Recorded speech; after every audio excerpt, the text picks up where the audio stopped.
Hello అండి, ఎలా ఉన్నారు? Good evening. సో ఈరోజు ఒక మంచి టాపిక్తో మళ్ళీ మీ ముందుకు వస్తున్నాను. సో టాపిక్లోకి ఎంటర్ అయ్యే ముందు ఆ, మన వీడియోస్ అన్నీ కూడా సింగిల్ షాట్లో క్లోజ్ చేసుకోవడం జరుగుతుంది కాబట్టి ఎడిటింగ్ ఉండదు కాబట్టి మధ్యలో ఏమైనా బ్రేక్ వచ్చినా సరే సారీ, క్షమించండి ముందుగా.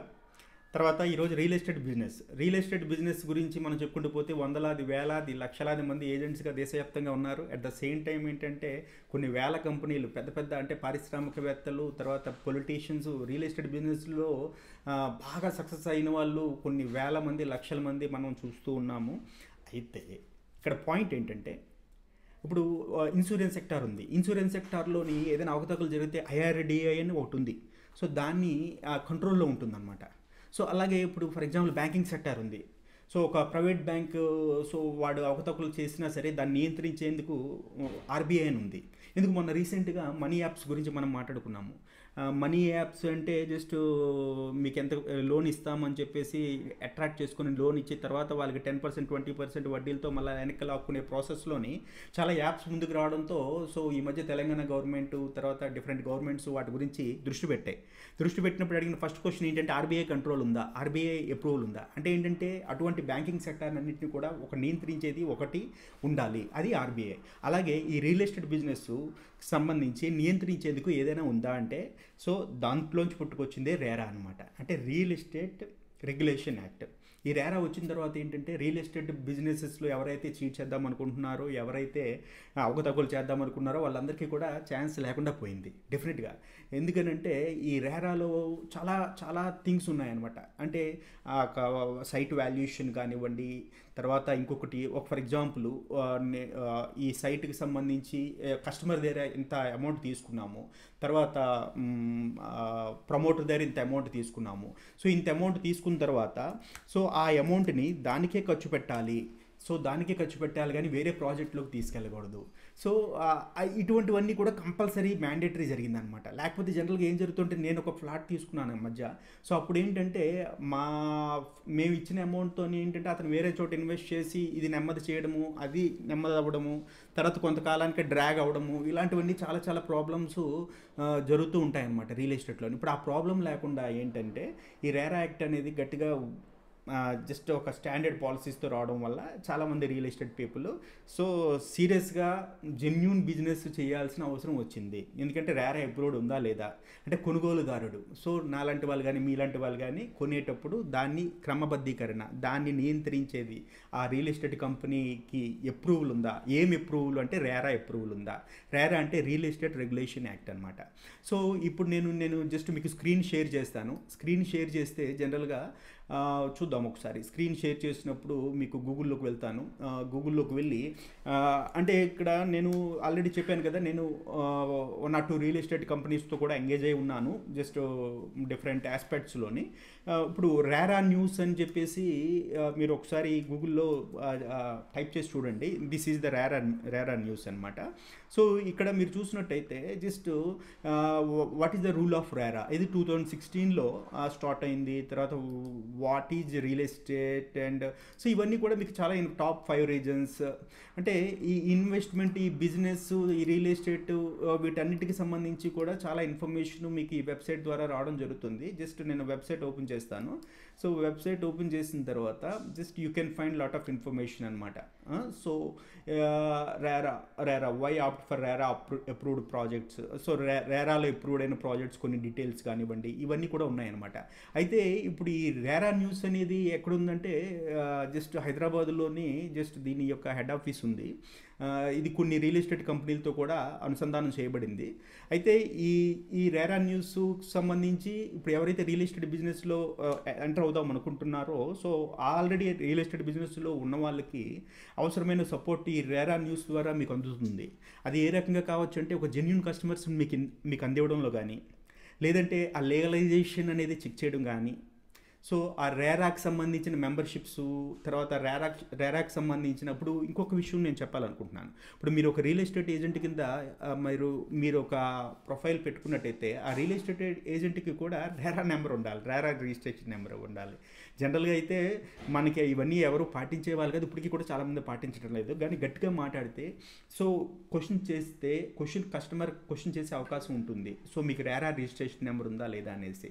సో అంటే మీరు కూడా రేరా రిజిస్ట్రేషన్ నెంబర్, మీరు రియల్ ఎస్టేట్లో అమ్మడం కొనడం కన్సల్టెంట్ కింద ఉన్నప్పటికీ కూడా సో మీకు రేరా రిజిస్ట్రేషన్ నెంబర్ ఉండాలన్నమాట. సో ఇవన్నీ కూడా మీకు ఏంటంటే ఈ కైండ్ ఆఫ్ గైడెన్స్ కానీ, లేదంటే మీరు ఒక ఏజెంట్గా ఉన్నప్పుడు, లేదంటే ఒక రియల్ ఎస్టేట్ బిజినెస్ చేస్తున్నప్పుడు మీకు లీడ్స్ ఇచ్చే ప్రాసెస్లోని డిఫరెంట్ అడ్వాంటేజెస్ ఇవ్వడానికి రేరా న్యూస్ అనేది మీ ముందుకు వచ్చింది. సో డెఫినెట్గా అయితే మీరు దీంతో ఇంటరాక్ట్ అవ్వచ్చు. ఇంటరాక్ట్ అయినట్టయితే ఏమైనా నన్నైనా కూడా అప్రోచ్ అవ్వచ్చు. Just I can give some tips అనమాట. సో ఇందులో ఎలాగా మీరు మూవ్ అవుతే నెక్స్ట్ లెవెల్కి వెళ్ళడానికి ఛాన్స్ ఉంటుంది అన్నది. ఎందుకంటే నేను ఆల్రెడీ చెప్పాను కదా మీకు, నేను రియల్ ఎస్టేట్కి సంబంధించి అంటే మేబీ నా సెక్టార్ మాత్రం మారదండి. నేను ఒక ఫ్యాషన్లో ఉన్నా, లేదంటే నేను ఒక ఈవెంట్స్లో ఉన్నా, లేదంటే ఇప్పుడు రియల్ ఎస్టేట్కి సంబంధించి చూస్తున్నా, ఏదైనా సరే నాది ఒకటే సెక్టార్. నా ప్రొఫైల్ ఏంటంటే digital marketing, search engine optimisation. So దీని పరిధిలోనే నేను ఫ్యాషన్లోని ఒక 2 సంవత్సరాల్లో 40 ఈవెంట్లు చేశాను, 35 ఈవెంట్లు చేశాను. 35 ఈవెంట్లు చేసినప్పుడు నేను ఫ్యాషన్ ఎక్స్పర్ట్ అని ఎవరైనా అనుకోవడానికి అవకాశం ఉంటుంది. బట్ వాళ్ళు డైరెక్ట్గా చూస్తే అర్థమవుతుంది అనమాట నేను ఫ్యాషన్కి అసలు సంబంధం లేదని. బట్ నాకున్న సంబంధం ఉన్న టాపిక్ ఏంటంటే ఓన్లీ డిజిటల్ మార్కెటింగ్. అంటే డిజిటల్ మార్కెటింగ్ యూజ్ చేయడం ద్వారా ఏ సెక్టార్నైనా సరే ముందుకు తీసుకువెళ్ళవచ్చు, ఏ బిజినెస్నైనా డెవలప్ చేయొచ్చు. సో అది నా ఇంటెన్షను. సో ఓకే, ఎనీవేస్ మళ్ళీ టాపిక్ డివేట్ అవుతుంది. సో ఇక్కడ రేరా న్యూస్కి సంబంధించి నేను మీకు ఇన్ఫర్మేషన్ ఇస్తున్నాను. ఒకసారి చూద్దాం. జనరల్గా ఇప్పుడు మనము గూగుల్లోకి వెళ్ళి చూస్తే, సో గూగుల్లోకి వెళ్ళి ఏం చూద్దాము. So let's go with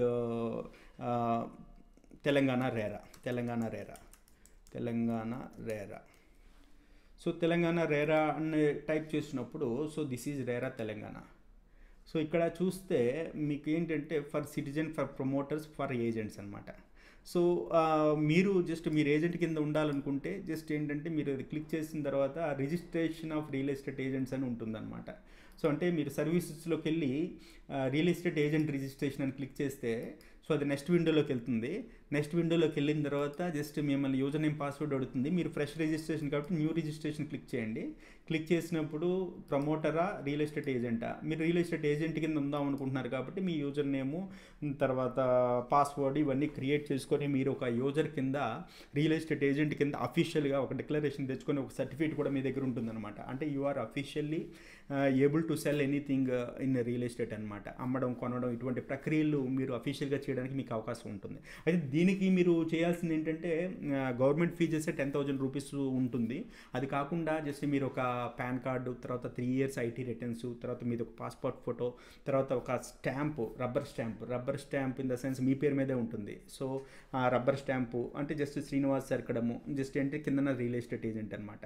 so ఈ రబ్బర్ స్టాంపు, తర్వాత ఒక లెటర్ హ్యాడ్, సో ఇలాగా చాలా ఈ థింగ్స్ అన్నీ కూడా, రిక్వైర్మెంట్స్ అన్నీ కూడా. అది కాకుండా ఎకనాలజ్మెంట్ అనమాట. అంటే ఎకనాలజ్మెంట్ ఏంటంటే మీరు కస్టమర్కి జస్ట్ ఒక అమ్మడం, కొనడం కానీ చేసినప్పుడు ఒక 1,00,000 రూపాయలు 50,000 తీసుకున్నప్పుడు దానికి రిసీట్ ఉంటుంది కదా, ఆ రిసీట్ కాపీ కూడా మీరు ఏ రకంగా ఇద్దామనుకున్నారు అన్నది కూడా జస్ట్ ఏంటంటే మీరు ఒక సాఫ్ట్ కాపీ తయారు చేసి దాని మీద స్టాంప్ వేసి, అంటే ప్రింట్ తీసి దాని మీద స్టాంప్ వేసి అది కూడా అప్లోడ్ చేయాలన్నమాట. అది మీకు సర్టిఫికేట్ ఇస్తారు. అంటే యాక్చువల్గా చెప్పాలంటే రియల్ ఎస్టేట్ బిజినెస్ చేయాలంటే ఈ సర్టిఫికేట్ ఉండాలన్నమాట, జనరల్గా ఒక ఏజెంట్ కింద చేయాలన్నా.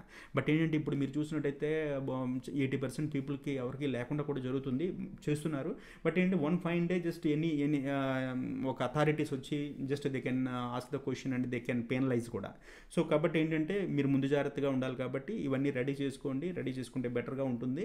సో అది కాకుండా మరి ఈ వెబ్సైట్లో మీరు చూసినట్టయితే just this is Telangana state real estate regulation authority. అంటే ఇప్పుడు తెలంగాణకి కాకుండా ఆంధ్రప్రదేశ్కి ఉంటుంది, తర్వాత అన్ని స్టేట్స్కి కూడా ఈ అథారిటీ అనేది ఉంటుంది అనమాట. ఇది Telangana state real estate regulation authority. అదే విధంగా జస్ట్ ఏంటంటే మనం అన్ని కూడా చూడొచ్చు. ఇందాక నేను చెప్పినట్టుగా సో మళ్ళీ మనం రేరా న్యూస్ అనేది అంటే నేను మీకు ఆల్రెడీ చెప్పాను కదా, దీని ద్వారా జస్ట్ మీరు చాలా బెనిఫిట్స్ పొందడానికి ఛాన్స్ ఉంది. సో ఇంట్రెస్ట్ ఉంటే మీరు జస్ట్ అప్రోచ్ అవ్వండి. జస్ట్ ఇక్కడ నేను క్లిక్ చేస్తాను చూడండి, ఇవన్నీ కూడా న్యూస్, రేరాకి సంబంధించిన న్యూస్ అనమాట. సో ఇది ఉంది చాలా కాలం బట్టి, జస్ట్ ఏంటంటే రీసెంట్గా జస్ట్ లైవ్లో పెట్టడం జరిగింది. సో యా అంటే ఇట్స్ అంటే మీకు ఇందులో ఇన్ఫర్మేషన్ దొరకడంతో పాటు మీకు జస్ట్ మీ తాలూకా రిక్వైర్మెంట్స్ ఫుల్ఫిల్ అవ్వడానికి, మీ రియల్ ఎస్టేట్కి సంబంధించి మీ కస్టమర్ ఇన్వెస్ట్మెంట్స్ సక్సెస్ అయ్యడానికి, లేదంటే మీకు ఆ రకమైన పాజిటివ్ గుడ్ విల్ రావడానికి జస్ట్ మిమ్మల్ని జస్ట్ ఒక వ్యాలిడ్ పర్సన్గా, అథెంటికేటెడ్ పర్సన్గా ఈ రేరా న్యూస్ అనేది మీ ముందుకు తీసుకొస్తుంది అనమాట. అండ్ సో దట్స్ ఇట్ అండి. అంటే ఏంటంటే ఈరోజు రియల్ ఎస్టేట్ బిజినెస్ ద్వారా నేను యాక్చువల్గా నేను షేర్ చేయలేదు, షేర్ చేయకుండా మాట్లాడుతున్నాను. ఇప్పుడు మళ్ళీ షేర్ చేస్తాను. సో యాక్చువల్గా నేను ఇందాక మళ్ళీ స్క్రీన్ మార్చేసాను అన్నమాట. ఇదిగోండి యాక్చువల్లీ ఇవన్నీ రేరా న్యూస్కి సంబంధించి ఓకే. సో దట్స్ ఇట్ అండి. తర్వాత ఇంకా అంతకు మించి నేను ప్రత్యేకించి చెప్పడానికి ఏం లేదు. సో ఇంట్రెస్ట్ ఉన్న వాళ్ళు మీరు అప్రోచ్ అవ్వచ్చు. తర్వాత మళ్ళా చాలా మంచి యూస్ఫుల్ ఇన్ఫర్మేషన్ వీడియోస్ నేను రెగ్యులర్గా పెడుతూ ఉంటాను. So keep watch. At the same time ఏంటంటే మీరు గుర్తుపెట్టుకోవాల్సింది, నేను ఆల్రెడీ చాలాసార్లు చెప్తున్నాను, మీరు ఇంటర్నెట్లో చాలా మంచి ఎక్స్పర్ట్ అవ్వాలంటే మీరు గుర్తుపెట్టుకోవాల్సింది, మీరు ప్రాక్టీస్ చేయాల్సింది ఏంటంటే నావిగేషన్ అంటే ఏంటంటే సో ఒక పేజ్ నుండి ఇంకో పేజ్కి వెళ్ళడం, ఆ పేజ్ నుండి ఈ పేజ్కి రావడం, జస్ట్ అది కాకపోతే క్లోజ్ చేయడం, లేదంటే ఆ లింక్ క్లిక్ చేయడం, వెనక్కి వెళ్ళడం, ముందుకు రావడం, జస్ట్ ఇంటర్నెట్ని టక చేసుకుంటూ వెళ్ళాలన్నమాట. సో దాన్ని నావిగేషన్ అంటారు. ఆ నావిగేషన్లో మీరు ఎంత ఎఫెక్టివ్గా ఉండగలిగితే మీకు అంత బెటర్ ఆపర్చునిటీస్ని మీరు గ్రాప్ చేసుకోవడానికి ఛాన్స్ ఉంటుందన్నమాట. So that's it and thank you very much. మీరు సబ్స్క్రైబ్ అవ్వకపోతే సబ్స్క్రైబ్ అవ్వండి ఛానల్ని. Thank you very much. All the best.